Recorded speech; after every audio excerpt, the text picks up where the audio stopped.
Hello everyone! Welcome back again sa aking channel. This is Popsicles, and for today's video guys ay meron po akong ibabahagi sa inyo na nabili ko sa TikTok. Ayan, so naghahanap pa kayo ng plancha na very affordable at the same time yung pinakakabayo niya para maayos pag nagplancha.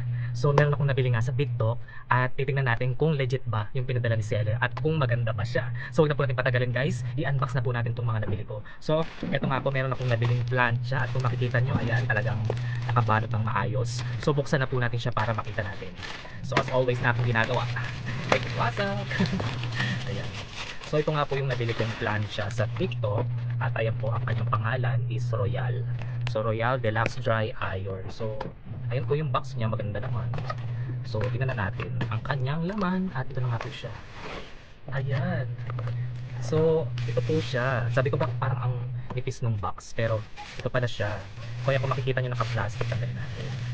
Tanggalin natin sa plastic. Ayan, may ganito siya. So ayan, ganyan siya guys. So pure white lang siya guys.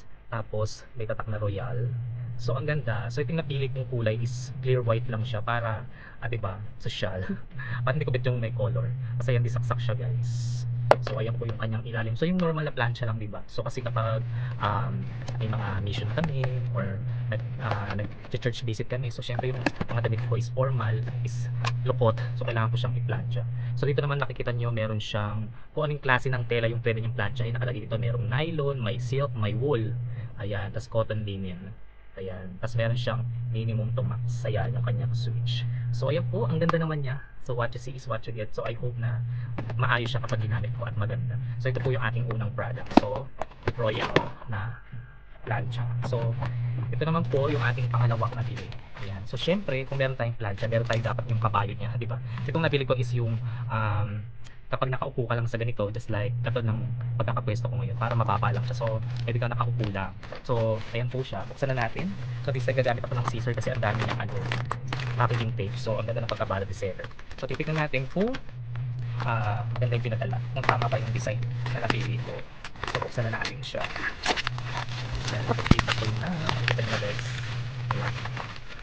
So ayan siya. At ayan siya guys. Ayan. So ito po siya guys, diba? Ang ganda. So maliit lang po talaga siya. So nakikita nyo naka-plastic pa siya. So tanggalin natin. Ayan. Tanggalin natin yung pinakabalot niya.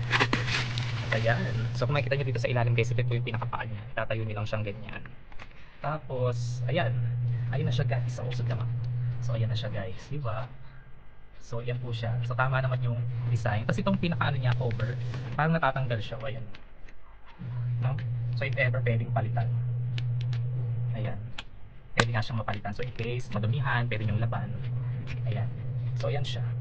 So ganyan siya guys. So ganyan na siya kababa. Tapos yun yung pinakakabayo natin. So pag magpa-plancha. Ayan. Tapos ayan na nga, gaganyan-ganyan lang tayo, di ba? So ayan siya guys, perfect. So meron na akong ngayong plancha at meron na akong kabayo. So kabayo talaga. Hindi ko lang tawag sa English. So iron table gano'n. So yan, meron na akong magagamit para ma-plancha yung aking mga susuotin na mga lukot na mga polo, mga damit. Ayan, mahirap kasi manghiram di ba? Kasi kung manghihiram tayo, baka masira. So magbabayad pa, di ba? Saka maganda na yung merong sarili, di ba? Para talagang sa'yo at hindi ka mag-worry na baka masira mo. Masira man, sa'yo talaga siya. So ayan po, thank you sa seller dahil what you see is what you get. Thank you. So napangingintay nyo guys, kung gusto nyo mag-check out nito, ayan, nandiyan po sa ating yellow basket. Ayan, check out nyo na po ito at napakaganda nito. So yun lamang po guys yung ating unbox for today at sana nagustuhan nyo nga po ito. So God bless everyone. Bye bye.